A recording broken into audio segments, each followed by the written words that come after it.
Abusia mo nyina makwa ba ye transfer na fe ye di enkomo ahodo na no benada eye June bosom de to so eye miensa e wa fe ye mo 2025 ye mo ya de se mra shebedwa no ekọ asetena emo mo ekoje eye energy sector levy amendment bill eye 205 no omo ekoje sa bill no edit to eye 1 cedi levy eye petroleum eye product omo koje sa bill no edit to mo ne fisa sanse no beto odwa mo bia e che na adwene e de fa ho pa amagana fodo na e friends Dumsor Levy Adom ni ade say na ewu tofu na yatew yatew tax 1 cedi enso so ho na no na beto odwa no obi a che na adwene afa wonam so ama Atik Mohammed asese we social economic analyst ono so a che na adwene e de afa saa na monto a aban NDC aban enso so etu e de afa saa Dumsor Levy a ho nsem no ababe bebrebe ewo oman konkro Ghana wodi nchemo do pina e na de atudwa e de fa saa Dumsor Levy a ene ekoso ewo man konkro Ghana ha se wo to fango na yeto 1 cedi enti fango dodo na wo beto no na se yeto pa che se nya senketo wodi nchemo do pina na de atudwa se ha dwene yie papa e wo sa kwana so wodi nchemo do pina e na de atudwa yenkoi na yenti ensem do Atik Mohammed waka no ye ba be se nkonya na fei ye di eho enkomo. Sir, this is not going to be a government that will be imposing a lot of levies on us in the sector. Enye ntino be yi levy for enya ye busi. Aba why yi levy for there? So why in the sector, in the energy sector. Okay. What is here? Why was you umfa levies in between so ave hwe ne wu ye? But e levy crans me. Look, I've made this point elsewhere and I think it bears repeating, sir. Government took that decision without recourse to data. Government took the decision without recourse to data. We share data now. If you look at the value of transactions, or if you do a study of the effect of the e-levy on the adoption of mobile money. Now, we share the value of transactions now. If that is what you're looking at, say, in fact, volumes and values, as a sign with the introduction of e-levy. The truth is that there was an immediate effect, which effect was a sharp decline in the values of mobile money transactions. Yes. But Unim say immediately after that, there has been a huge rebound. About part of us, and if you look at over time, values of mobile money transactions and even the volumes, as seen near a year before the introduction of e-levy, So it tells you say e-levy did not discourage people from using mobile money. What has here? And he say if you are speaking to the data now, who the data in Juma? The question you are asking yourself is, did the tax burden add to the cost of using mobile money? Of course it did. But did that become a discouraging factor in the adoption or in the use of mobile money? The answer is that in the short term, it did. But over time, it's no longer an effect. The reason is that mobile money has now become, the demand for it is more like, is now an inelastic kind of thing. What is here? Until whether would the tax become home, a man for be using mobile money because of the convenience, the speed, the safety, and all that. No, a man for share the benefits of mobile money. We don't prefer mobile e-levy to e-levy. If this is the replacement to e-levy, the anchor for e-levy, hey, of course. No, you see, there was resistance because when it comes to use of technology in Nasifo, all the tax but to be biswa, people will certainly resist. Same applies to this. No, this is not technology. But this energy sector. We are looking at the margin of increase. Okay. I think recovery levy. As for energy sector levies in the year, but when we are looking at the quantum jump, no, I know too much. Obia, saying mamu music of the Abia, Yadase, but Scadi Obama, Yadase. If I showed you Bamoten near Atik Mohammed or no, and Okasa. Even though, of course, this amount was a little less than what was projected and the target, but nevertheless, it outperformed what we did or what we collected in 2023. Yeah. And ESLA is not doing badly, even with the current rates. No, ESLA is not doing badly. It's about the management of whatever receipts we are getting from ESLA. No, I that a mistake by selling ESLA bonds. But they said, look, we need to retire these bonds. So they did bond buyback. Almost like a top, they asked people who are bonds and say want to buy back your bonds. And they cleared it. So we no longer have ESLA bonds. I'll bet you like I say, Tom bonds, because you just and they are called to the interest on ESLA bonds and so forth. And the government has, some space to be able to build on your way to work towards clearing the debt in the sector. Sempo ube tumwa. Look at them, and sometimes, Sabi, Nipasuna are buying air show. From 20 pesos, with the idea could do 1 CDA. Tell 1 CD pay. Me pacho 1 liter of gallon air saying. And yet, you be moved on 12.9. You turn 11.5. Would you have 1 CD too so? So the cost of ESLA is equivalent to the cost of fuel you are buying. And if you are buying one, near 2 gallon, 2 liters amount, here you are paying the price of 2 for 1. And as I said, there are numerous beer air affect you beer. Matisse Bimuzio, this was supposed to be a replacement for E-Levy. E-Levy was a matter of choice. If I decide to do electronic transactions, I don't bet me. I'm saying yes. But some are cut off well, min cut off well, metina came. Min to me 19 free me mbaha. Se minika krana mefa trotro. Me baby who said driver ni passenger be who easy. What I say? Into Mona started. Now, and you can imagine what the effects are going to be. And let me know about the need to increase production. There are companies that they rely heavily on fuels. Sure. And what do you think the cost of production is going to be? Say because now say go electricity share stable or certain areas and I'm for started to generators fuel started running. What I say? And yes omutu we no they are going to assure us in fact for the next 365 days and let's say for the remainder of the year, the next 6 months, there will never be a day you be do light. There's no such assurance. It is not possible. It is not. What but I think Omeka say sabe oyaro for na no madura you know. O men yes $3.7 billion US. Energy sector na eka ay die so. Ti say 1 city contribution betima aboa na ya clear. Adena asoma na yente mampani ase. No. Na yen clear ne preko. Oh, then you might say oh yen 5 cities eh. If that's the logic. No, maybe so how much is too much? How much is too much? 1 city is okay. Per liter.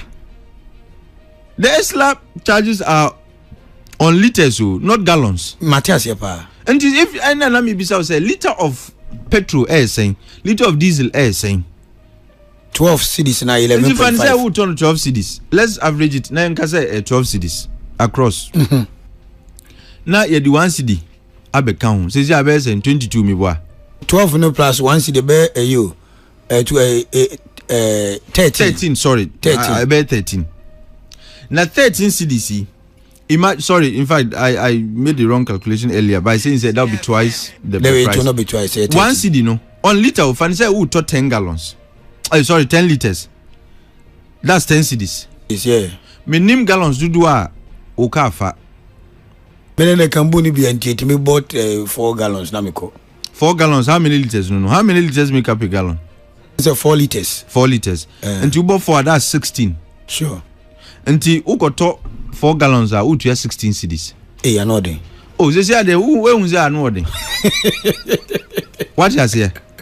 Until it tells you say, I do end up from and as I will shed to be a Ghana for a woman. It's not as if Sebi Ghana for one Musa. Things are tough. A man for a Nyejumanye and all that. But the fact that we Nyejumano doesn't mean that who call from one place to the other, Oben and Tiako. I'm on for frucas. I was any people quoting in here, Ora Atik Mohammed, Nene, and Echobu, and Sim Konyana Fay, and some of the Tuja, Edefa, a Dumsor Levy, yes, so ye di and come on, in the common. Man can't show say, eh, and my takene. Kona Kokachan, Massa, and this was no, I dear son, never. And I will say, me say, and found Bona. Oh yeah, wo kabachon me. Let's walk off at the other camp. Yeah.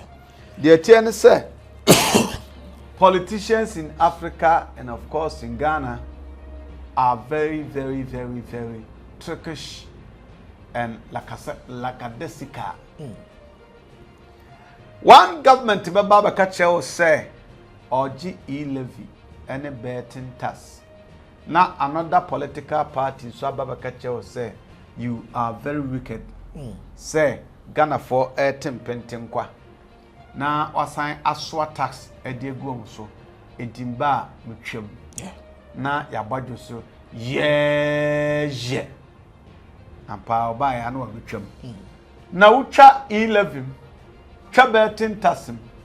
Now, Sankofa D levy at the bar, which is more dangerous than the E levy cry. And pass Omudi no one am chese, Bako economy. So we did not get E. No way diesel upgrade. To everyone, a E levy promise. And the day Magana follow key. Now, we my mirror ho echo say, me, yes, I'm a rouse ye triatas no. But the mirror ho say, Ghana for Akoma. Yempeni for ADD agro. And I may not say everybody who has been following me knows, say, me, I am not against the payment or against the paying of tax. Because tax, and your dear BBA, we are saying, a mamma, we are seeing, who say, tax no, it can be reduced based on a near my war handy. Can see a task at the sabro for the of course and the sabro for the and swampa. Yeah. Then sabro for the crana was ronewa de adi. Almost saying I'm for supudo free so say unya walk our broche crubia to see a yetiaoka. Itia cranaka. Yama cran certain and yamanema be a man who ha no. Then she had it. Omoje no mabobo to ya no akogu a mine sika botonomu. Na a good 20 diegu or man sika botonomu no. Ya boa no amane duru baabi a wose ade bibi no na okwabrane afa nyankoma se kwan so na wakotu futuo no tu ayi tuo na wo futuo mu da kodi tuo chi aya na arehu yi na de ti am se D levy is dangerous than E levy ne say E levy na o sane 100 cedis and above and a utia am say depends says one CD say depends on the all Sunday. Yes. And I say ye and yet ne pabonefo and amo e free ho. Ne wa ye free na kofa bi afede o say auto diesel, petrol and all the other petroleum products na bia ba ku bia beto bia no. O ye je 1 CD. Yeah. Na so to 1 gallon utua 4 CD also. So 20 gallons so you can imagine. Yeah. Kwama industry si bebre ho no afu e no mo depend yo munuma. Sure. Na wo tie sasika na se wo na wo dwene nipa ho no. Etu kekabo mu a ye beja amanyansafo no madwene ho. Yeah. Na Ghana fo so de ntia sa niema fo we ye bekoso de ade no. Enipa na nkasa na ye wo kuro mu no bebre na dwene nya dwuma. Bebre na dwene nya dwuma. But we say depend on social media and I am say the full price, you know, I that so no and yet now the office say you want no be 8 year I say 1 million biano o tia 1 CD say bibi sa actually also now say there with this now the auto full 1 liter say 1 liter 12 CD 13 12 CD 13 CD na man for tonton na oje 1 CD or 12 CD nemu a o se nde ya depa you know na me hu me madam fu bi pa o yesofo a me pe na asem pa ti asem ntumi nka na kase na hwe nkwase akeka madam fu yi ogina TV so keka na e mabre ho say for lack of knowledge my people perish. Something you were condemning yesterday and they the double of that at the abrowa. When you that is a nipa na one no we wo hin yeah etino yan hwe ne ma bi na to ka say na mpani pa anti say ayi ya dadu so ne o da kana say o si e betua o se 1 CD pe o sa ka wanye bi an be 10 CD because mo no mo de mafu anante anya dimbudi nti di amanfo kom bi no we fa mo ho yeah etia de be sere me de mi theater adne ye de anya aba na anya aba yi ye hwe animu se Omampani Mahama na pedwafo ne no mo no mo adwuma no oma yehu how fair they are using the D levy uniform because Dumsor akoya eniema bia ba bia ba no ayese masevu Dumsor ntunko wiase no ne san ennamu eti omo so mo gi skadia Ghana for do na ni nye ho de na so mo gi no omo Ghana for no a omo se enye no omo ansa makasa we de D levy omo gi de ye pa aboa ma se nka ne na gina so aboa ma se ya se enu ya tia ebeboa na ye sa pa de Atik Mohammed de ka no menen be ya gi bebrebe sense ase o robu Peter to people which is unfortunate so what I say untu kan chance de wo tua ayi 1 cedi na less than 1 cedi 1 million bia obe send so no onu nti mo de na mu wa wo to bia baako va se fu bia bottle baako so 1 liter bia 1 bottle ana se insu bottled water no you know bottled water no wo to baako bia utua 1 cedi so and also ye okay you know ti me dem feel say yen hwese de ye niam na to bia na ye made no politics no awuramu too much ade no nya enye whether it was yesterday or today enye condemn say ye yenkoso mu kwasea na de bia ba tran nyankofo ketua bi na ma ba ka o de ana ya de wanso nu se wumu no erew unu sa de ade de enkoyu ba na ba tano afa wo sesa mu ku oda ayi apaso na ba ese de ade nso ko mu a na akokosu me fi say enya de ebeboa right so say like share na fifa comment in the comment section as if am I yakram